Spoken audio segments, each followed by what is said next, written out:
Hello students, कैसे हैं आप लोग। आई होप आप सब अच्छे होंगे। मैं हूं वैभव दुबे और यह है आपका प्यारा सा चैनल एमफी सेंटर। स्टूडेंट्स, आज की इस वीडियो में हम लोग क्लास 12th फिजिक्स के 5th चैप्टर इलेक्ट्रिक कंडक्शन का एक महत्वपूर्ण टॉपिक के बारे में स्टडी करने वाले हैं। वह टॉपिक है प्रतिरोध की ताप पर निर्भरता, यानी कि क्या प्रतिरोध ताप पर निर्भर करता है, अगर करता है तो कैसे करता है। इस टॉपिक के बारे में हम लोग डिटेल स्टडी करने वाले हैं। इसके प्रीवियस वाले वीडियो में हम लोगों ने प्रतिरोध और प्रतिरोधों का संयोजन दोनों टॉपिक को फुल डिटेल में पढ़ लिया है। प्रतिरोध क्या होता है और इनका संयोजन कैसे किया जाता है, इनको कैसे जोड़ा जाता है, श्रेणी क्रम में, समांतर क्रम में कैसे तुल्यधारिता प्राप्त की जाती है, ये सब चीज़ें डिटेल में पढ़ा है। अगर आपने उस वीडियो को नहीं देखा है तो आप प्लेलिस्ट या फिर लिंक डिस्क्रिप्शन में है, जाकर के देख सकते हैं। आज की इस वीडियो में हम लोग जो टॉपिक कवर करने वाले हैं वह है प्रतिरोधों की ताप पर निर्भरता। ठीक है, इसके पहले वाले वीडियो में हमने प्रतिरोध R का मान निकाल लिया था। हमने प्रतिरोध R बराबर प्राप्त किया था ML के बटे NE² टाउ A। ये वाला फार्मूला हमने प्रतिरोध का प्राप्त कर लिया था। इस फार्मूले से हमारा क्लियर हो जाएगा कि क्या प्रतिरोध ताप पर निर्भर करता है। हालांकि इसके विषय में पूरा डिटेल हम लोग स्टडी करने वाले हैं, तो देखते रहिए आप लोग। यहाँ से हमें फार्मूला क्या मिला है, R बराबर ML/NE² टाउ A। M क्या है, M है आपका मास ऑफ इलेक्ट्रॉन, यानी कि इलेक्ट्रॉनों का द्रव्यमान। इसके बाद आपका L क्या है, तो लेंथ ऑफ कंडक्टर, यानी कि चालक की लंबाई। ठीक है, उसके बाद है आपका N क्या है, N है number of free electron in per unit volume, एकांक आयतन में मुक्त इलेक्ट्रॉनों की संख्या। E क्या है, चार्ज ऑन इलेक्ट्रॉन, यानी इलेक्ट्रॉन पर आवेश। टाउ क्या है, श्रांतिकाल। ठीक है, टाउ के बारे में हम लोग फुल डिटेल में पढ़ा था। टाउ क्या है, श्रांतिकाल। और ए क्या है, area of cross section of conductor. ठीक है, कंडक्टर जो आपने लिया है, चालक लिया है, उसके अनुप्रस्थ परिच्छेद का क्षेत्रफल। तो ये जो आपका पूरा डिटेल है यहाँ पे हमने बता दिया है। M क्या है, इलेक्ट्रॉनों का द्रव्यमान। L क्या है, चालक की लंबाई। N क्या है, मुक्त इलेक्ट्रॉनों की संख्या एकांक आयतन में। E क्या है, इलेक्ट्रॉनों पर आवेश। टाउ क्या है, श्रांतिकाल। A क्या है, जो आपने कंडक्टर लिया है, जो चालक लिया है, उसका क्षेत्रफल। ठीक है, तो यहां से देखिए प्रतिरोध R का मान हमें मिल चुका है। अगर हम देखें तो M, L, N, E और A ये सब मान क्या है, कांस्टेंट है। कौन कौन से मान, M हो गए, L हो गए, N हो गए, E हो गए और A। अगर कोई चालक दिया है, ठीक है, तो उस चालक की लंबाई तो फिक्स रहेगी, वह बदलने वाली नहीं है। इलेक्ट्रॉनों का जो द्रव्यमान होता है वह भी बदलता नहीं है। ठीक है, E चार्ज ऑन इलेक्ट्रॉन, इलेक्ट्रॉनों पर आवेश भी बदलता नहीं है। उसके बाद देखिए चालक का क्षेत्रफल भी बदलने वाला नहीं है, क्योंकि क्षेत्रफल क्या है, कांस्टेंट है किसी भी दिए गए चालक के लिए। और N यानी कि number of electron per unit volume, ये देखिए जो पॉइंट है ये बदल भी सकता है। ठीक है, टेम्परेचर बढ़ाने पर बदल सकता है, लेकिन यहाँ पे हमने क्या माना है, कांस्टेंट माना है। अभी इसके बारे में भी हम लोग डिटेल स्टडी करेंगे। ठीक है, तो ये सब जो क्वांटिटी है, ये सब क्वांटिटी क्या हो गई है, कांस्टेंट। यानी कि जो रेजिस्टेंस R है वह किस पर निर्भर कर रहा है, टाउ पर निर्भर कर रहा है। ठीक है, रेजिस्टेंस R किस पर निर्भर कर रहा है, टाउ पर निर्भर कर रहा है। टाउ क्या होता है वो हम लोग थोड़ा सा समझते हैं। देखिए टाउ जो होता है, कोई चालक है, ठीक है, किसी चालक में मुक्त इलेक्ट्रॉन ढेर सारे होते हैं और ये मुक्त इलेक्ट्रॉन जब चलते हैं तो बीच में ऐसे धनायन होते हैं, कर्नल जिसे हम लोग कहते हैं। तो ये इलेक्ट्रॉन जब चलेंगे तो इन कर्नलों से टकराते हैं, टकराए फिर चलना स्टार्ट किए, फिर टकराए फिर चलना स्टार्ट किए, फिर टकराए फिर चलना स्टार्ट किए। ठीक है, ये इलेक्ट्रॉन टकराते रहते हैं, चलते रहते हैं। तो देखिए दो क्रमागत टक्करों के बीच, इस टक्करों के बीच जो समय लगा है उस समय को कहते हैं श्रांतिकाल। ठीक है, किन्हीं भी दो क्रमागत, ठीक है, किन्हीं भी दो क्रमागत टक्करों के बीच का जो समय है उस समय को टाउ यानी कि श्रांतिकाल कहते हैं। तो जो रेजिस्टेंस है वह किस पर निर्भर कर रहा है? टाउ पर निर्भर कर रहा है। बाकी सब क्या है? कांस्टेंट है, किसी भी दिए गए चालक के लिए बदलने वाले नहीं है।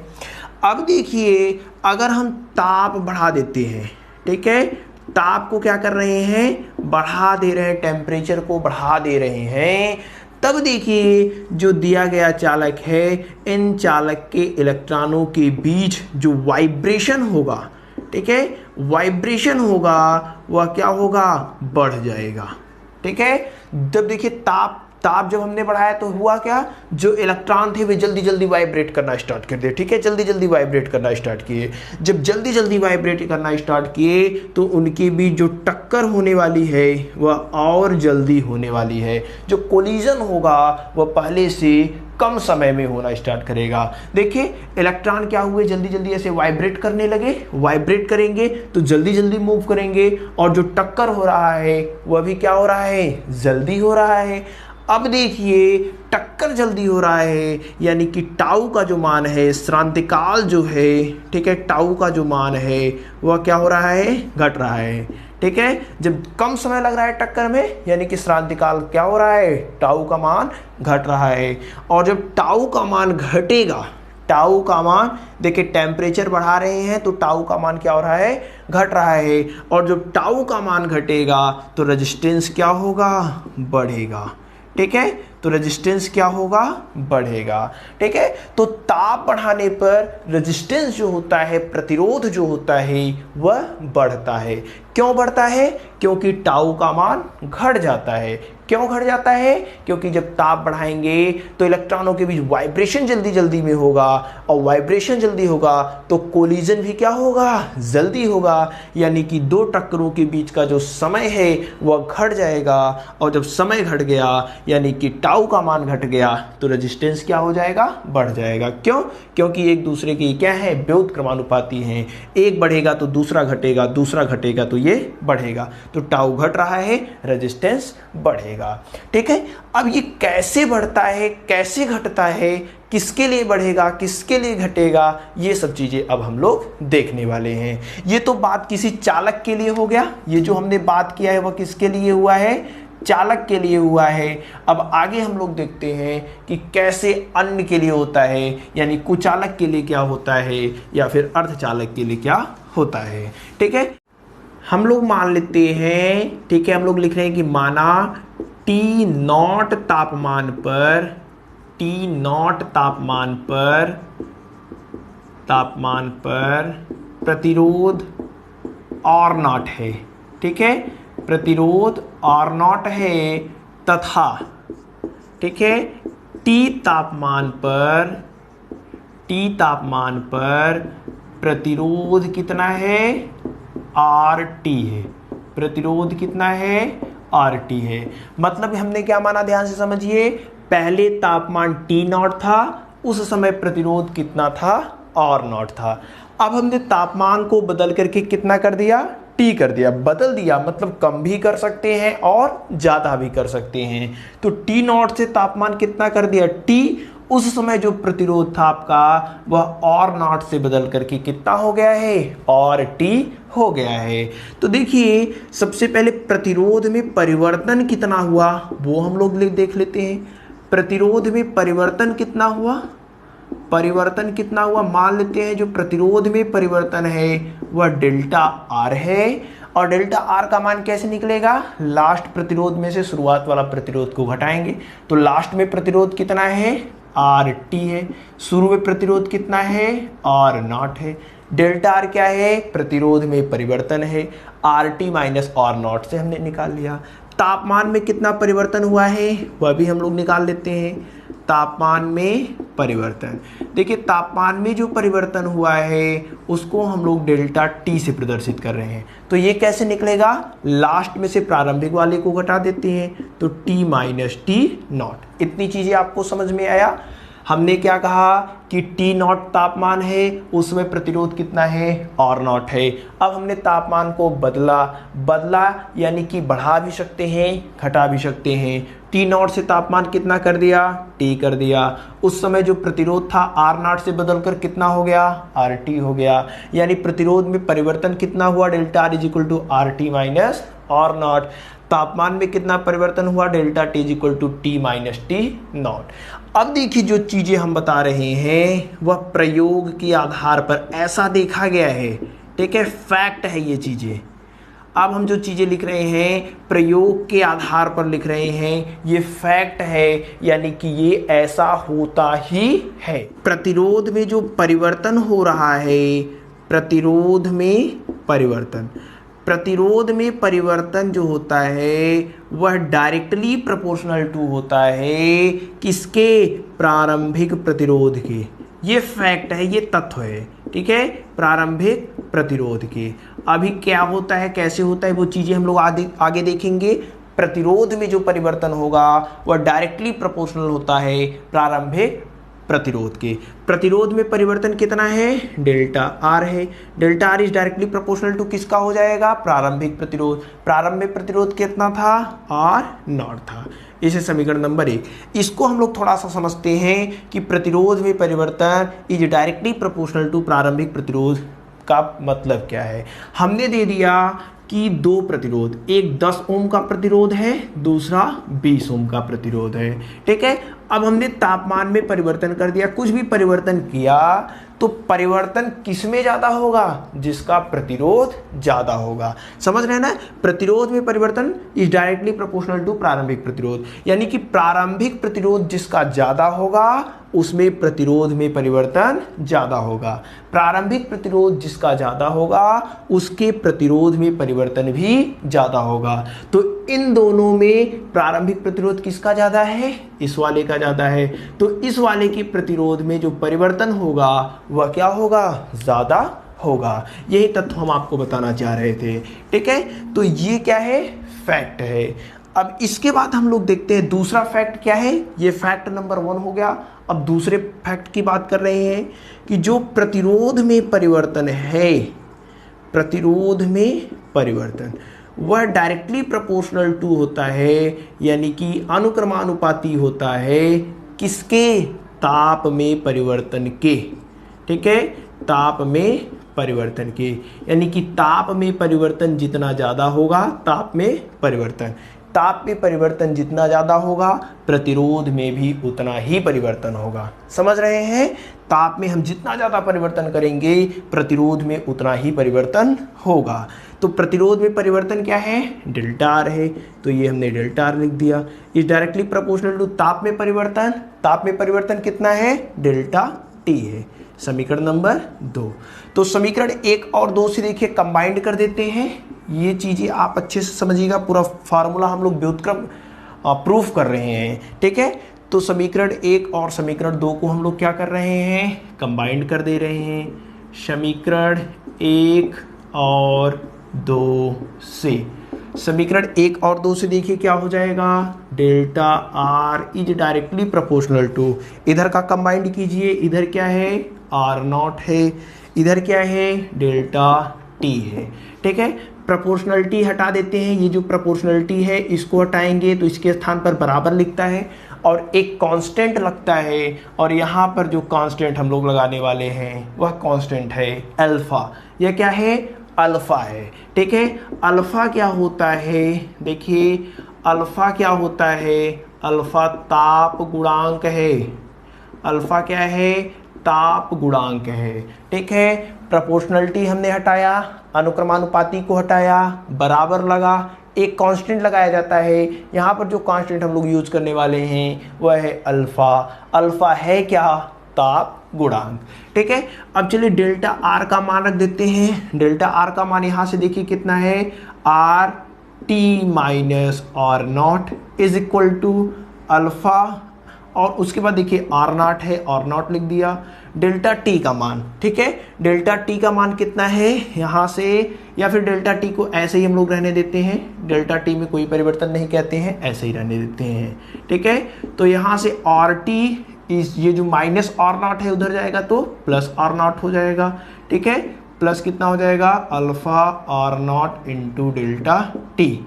आर नॉट दोनों में से क्या है, कॉमन है, कॉमन कर लेते हैं तो क्या हो जाएगा 1 plus alpha into delta T. ये जो फार्मूला है, यह फार्मूला प्रतिरोध में परिवर्तन को बताता है। ये वाला जो फार्मूला है, यह फार्मूला क्या करता है, प्रतिरोध में परिवर्तन को बताता है, ठीक है। तो ये जो फार्मूला है आपकी किताब में डायरेक्ट किया है, हमने इसका यहाँ पे प्रूफ कर दिया है। आप चाहे तो इस फार्मूले को नोट कर सकते हैं, काफ़ी इंपॉर्टेंट है। कैसी ये वाला फार्मूला आया है उसको हमने देख लिया है। अब चलिए देखते हैं कि किसके लिए प्रतिरोध बढ़ेगा, किसके लिए प्रतिरोध घटेगा। तो सबसे पहले हम बात करते हैं चालक के लिए, ठीक है। नोट नंबर 1 लिख लेते हैं इसमें। नोट नंबर 1 में देखते हैं किसी चालक की बात हम लोग करते हैं, किसी चालक की बात करते हैं। तो किसी, अब देखिए जो चीज़ें हम लोग इस वाले समीकरण से देखेंगे तब आपको ज़्यादा समझ में आएगा, ठीक है। ये फार्मूला तो हमने डिराइव कर लिया है, लेकिन जो समीकरण है वो हम लोग यहाँ से देखने वाले हैं, ध्यान से देखिएगा। किसी चालक की जब बात करेंगे, कंडक्टर की जब बात करेंगे, तो कंडक्टर के लिए जो अल्फा का मान होता है वह पॉजिटिव होता है। किसी भी चालक के लिए जो ताप गुणांक अल्फा होता है वह धनात्मक होता है। अब देखिए समीकरण नंबर 1 से, ये धनात्मक है तो ये पूरी चीज़ क्या आएगी, धनात्मक आएगी, ठीक है। अगर ये धनात्मक है तो ये पूरा क्या आएगा, धनात्मक आएगा। यानी कि आर नॉट में कुछ जोड़ रहे हैं तब वह आर टी के बराबर हो रहा है। आर नॉट में कुछ जोड़ रहे हैं तब वह आर टी के बराबर आ रहा है। अतः क्या है, यहाँ से आप लोग क्या देख रहे हैं कि जो आर टी है वह ग्रेटर देन है आर नॉट के। आर टी बड़ा है, ये वाला बड़ा है इससे, क्यों, क्योंकि इसमें कुछ जोड़ रहे हैं तब ये बराबर आ रहा है। यानी कि यह बड़ा है और यह क्या है, छोटा है। आर टी ध्यान से देखिए क्या है, आर टी बाद वाला प्रतिरोध है और आर नॉट क्या है, शुरू वाला प्रतिरोध है। यानी शुरू वाला प्रतिरोध कम है, बाद वाला प्रतिरोध क्या है, ज़्यादा है। यानी कि ताप अगर बढ़ाएंगे, ठीक है, ताप बढ़ाने पर चालक का प्रतिरोध, चालक का जो प्रतिरोध है वह क्या होता है, बढ़ जाता है। चालक का प्रतिरोध बढ़ जाता है, ठीक है। ये क्या है, किसी चालक के लिए कंडक्टर की बात कर रहे हैं। क्यों कर रहे हैं, क्योंकि आर टी मतलब बाद वाला प्रतिरोध बड़ा है पहले वाले प्रतिरोध से। यानी कि हमने ताप बढ़ाया तो ताप बढ़ाने से बाद वाला प्रतिरोध क्या हुआ, बढ़ गया। यानी ताप बढ़ाने पर चालक का प्रतिरोध क्या होता है, बढ़ जाता है। दूसरा कंडीशन हम लोग देखते हैं किसी अचालक के लिए, ठीक है, इंसुलेटर के लिए या कुचालक के लिए। तो अचालक के लिए क्या होता है बताइए, अचालक के लिए जो अल्फा का मान होता है, किसी भी कुचालक के लिए जो अल्फा का मान होता है वह 0 होता है। जब अल्फा 0 होगा तो देखिए ये पूरी क्वांटिटी क्या हो जाएगी, 0 हो जाएगी। अतः जो यहाँ से आर टी आएगा वह इक्वल आएगा आर नॉट के। यानी कि प्रारंभिक प्रतिरोध और लास्ट वाला प्रतिरोध आपस में क्या है, बराबर है। प्रारंभिक प्रतिरोध ये वाला लास्ट वाले प्रतिरोध के बराबर है। यानी कि ताप आपने बढ़ाया लेकिन प्रतिरोध में कोई भी परिवर्तन नहीं हुआ। यहाँ से हम लोग क्या लिख सकते हैं कि किसी कुचालक के लिए या किसी अचालक के लिए, ठीक है, किसी कुचालक पदार्थ या कुचालक पदार्थ ताप पर निर्भर नहीं कर, कुचालक पदार्थ का प्रतिरोध, ठीक है, कुचालक पदार्थ का जो प्रतिरोध होता है वह ताप पर निर्भर नहीं करता, ठीक है, निर्भर नहीं करता। यहाँ से एकदम स्पष्टली हम देख रहे हैं कि हमने ताप तो बढ़ाया लेकिन जो प्रारंभिक प्रतिरोध था वह अंतिम प्रतिरोध के बराबर था। अर्थात प्रारंभिक प्रतिरोध अंतिम प्रतिरोध बराबर है। यानी कुचालक पदार्थ ताप पर किसी भी कुचालक पदार्थ का जो प्रतिरोध है वह ताप पर निर्भर नहीं करता। तीसरा पॉइंट हम लोग देख लेते हैं, किसी अर्धचालक की बात करते हैं, सेमीकंडक्टर की। ठीक है, अर्धचालक। देखिए अर्धचालक के लिए क्या होगा, जो अल्फा होता है वह नेगेटिव होता है। अर्धचालक के लिए अल्फा क्या है, नेगेटिव। अल्फा नेगेटिव, ये वाला भी क्या हो जाएगा, नेगेटिव हो जाएगा। यानी कि R0 में से कुछ घटा रहे हैं तब यह इसके बराबर आ रहा है, तो R0 में से कुछ घटा रहे हैं तब इसके बराबर आ रहा है। यानी कि RT छोटा है और R0 क्या है, बड़ा है। अतः यहाँ से हम लोग क्या देख सकते हैं कि RT छोटा है R0 से, यानी कि बाद वाला प्रतिरोध पहले वाले प्रतिरोध से कम हो गया। यानी कि ताप में जब हम परिवर्तन कर रहे हैं, ताप को बढ़ा रहे हैं, तो प्रारंभिक प्रतिरोध का मान घट रहा है। ठीक है, किसी भी अर्धचालक के लिए अगर आप ताप को बढ़ा रहे हैं तो जो प्रारंभिक प्रतिरोध है वह घट करके कम हो जाता है। यहाँ से आप लोग डायरेक्टली देख रहे हैं। तो यहाँ पे इसके आगे एक लाइन लिख सकते हैं कि ताप बढ़ाने पर किसी भी अर्धचालक का जो प्रतिरोध है वह घटता है। ठीक है, किसी अगर चालक की बात करेंगे तो ताप बढ़ाने पर चालक का प्रतिरोध बढ़ता है। क्यों बढ़ता है, यहाँ पे हमने देख लिया। अचालक या कुचालक की बात करेंगे तो ताप बढ़ाने पर कोई परिवर्तन कुचालक में नहीं होता है। ठीक है, ताप आप बढ़ाइए, किसी भी कुचालक पदार्थ के प्रतिरोध में कोई भी परिवर्तन नहीं होगा। लेकिन अर्धचालक की जब बात होगी तो किसी भी अर्धचालक के लिए ताप बढ़ाने पर उसका जो प्रतिरोध होता है वह घट जाता है। ठीक है, क्यों होता है यहाँ पे हमने फुल डिटेल में देख लिया है। तो आप चाहे इसको नोट कर सकते हैं, काफ़ी इंपॉर्टेंट है। आई होप आपको समझ में आया होगा। पूरा प्रोसेस हमने आपको बता दिया कि ये वाला फार्मूला प्राप्त कैसे किया जाता है। ठीक है, फार्मूला प्राप्त करने का ये तरीका है। आई होप आपको समझ में आया होगा। चालक के लिए क्या है, चालक अगर ताप बढ़ाएंगे तो चालक का प्रतिरोध बढ़ जाएगा यहाँ से। अचालक की बात हमने की, किसी भी अचालक के लिए हमने देखा प्रतिरोध ताप बढ़ा दीजिए, प्रतिरोध में कोई परिवर्तन नहीं हो रहा है। अर्धचालक के लिए देखा अल्फा का मान नेगेटिव है, यानी कि प्रारंभिक प्रतिरोध ज़्यादा है लास्ट वाले प्रतिरोध, यानी कि ताप बढ़ाएंगे अर्धचालक का जो प्रतिरोध होगा वह घट जाएगा। ठीक है, तो आई होप ये जो हमने टॉपिक आज कवर किया है, प्रतिरोध की ताप पर निर्भरता, ये आपको समझ में आया होगा। ठीक है, फिर भी अगर कोई डाउट है तो आप कमेंट कर सकते हैं या फिर हमें व्हाट्सएप कर सकते हैं। ठीक है, अगर ये वीडियो आपके लिए थोड़ी सी भी हेल्पफुल हो, इस वीडियो से आपने कुछ सीखा हो, आपका डाउट क्लियर हुआ हो, तो इस वीडियो को लाइक और शेयर कर दीजिएगा। आपसे मिलते हैं अगली वीडियो में, तब तक बेस्ट ऑफ लक।